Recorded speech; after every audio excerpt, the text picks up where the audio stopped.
ലൈഫിൽ ഒരു കൊറിയർ വന്നു. മൾട്ടിവിറ്റമിൻ അലവേറ ചെല്ലും. ഇപ്പൊ ഞാൻ ഓട്സ് ഉണ്ടാക്കി. നമ്മൾ വേ പ്രോട്ടീൻ കഴിയാനായിക്കണേ. അത് സ്കൂപ്പ് എടുത്തു. വെയിറ്റ് ചെക്ക് ചെയ്ത് നോക്കി. 2 ഉളകി 2 വെയിറ്റ് കഴിച്ചു. ബീഫും കുക്കുമ്പറും കഴിച്ചു.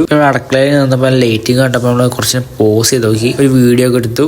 പിന്നെ നമ്മൾ പോയി ഫിഷിന് ഫുഡ് എടുത്തു. ലാസ്റ്റ് ജുമാക്ക് പോയി ചിക്കൻ വാങ്ങി. 100 രൂപ മുട്ടി വാങ്ങി. കാരക്കും ബദാം വാങ്ങി. വീണ്ടും ബീഫും കുറച്ച് ചോറും കഴിച്ചു. ചിക്കൻ കുക്ക് ചെയ്യാൻ വെച്ചു. Day 1 of peak week start ചെയ്തു. ഡിപ്ലീഷൻ മോഡാണ്.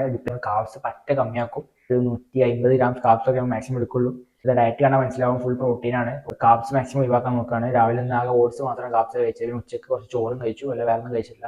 ഫുൾ ചെയ്യാണ്ട് വർക്കൗട്ട് ചെയ്യാൻ കഴിയാറില്ല. എന്തായാലും ഫിസിക്കൽ അപ്ഡേറ്റ് നോക്കാം. നമുക്ക് തൊപ്പിയെടുക്കാൻ മറന്നു നമുക്ക് മാലമത്തിന് അഡ്ജസ്റ്റ് ചെയ്യാം. ഇന്നലെ പുഷ കളിച്ച് പമ്പ് എല്ലാം കാണുന്നുണ്ട്. ചെസ്റ്റ് നല്ല അടിപൊളി പമ്പായിക്കാണ്. അപ്പോൾ ട്രൈസെപ്സും ഷോൾഡറും ഓക്കെ ആണോ അല്ലെ പമ്പായി നിൽക്കുന്നുണ്ട്. അപ്പൊ നമ്മളെ ബാക്കാണ് നമ്മൾ കളിക്കാനല്ലേ. പുള്ളി കുറച്ച് എനർജി കൂടുതൽ വേണം. പക്ഷെ നമുക്ക് വളരെ എനർജി കുറവായി കാരണം നമ്മൾ കാർബ്സ് വളരെ കുറവാണ് എടുത്തിരുന്നത്. എന്തായാലും നമുക്ക് പോസ് ചെയ്ത് നോക്കാം.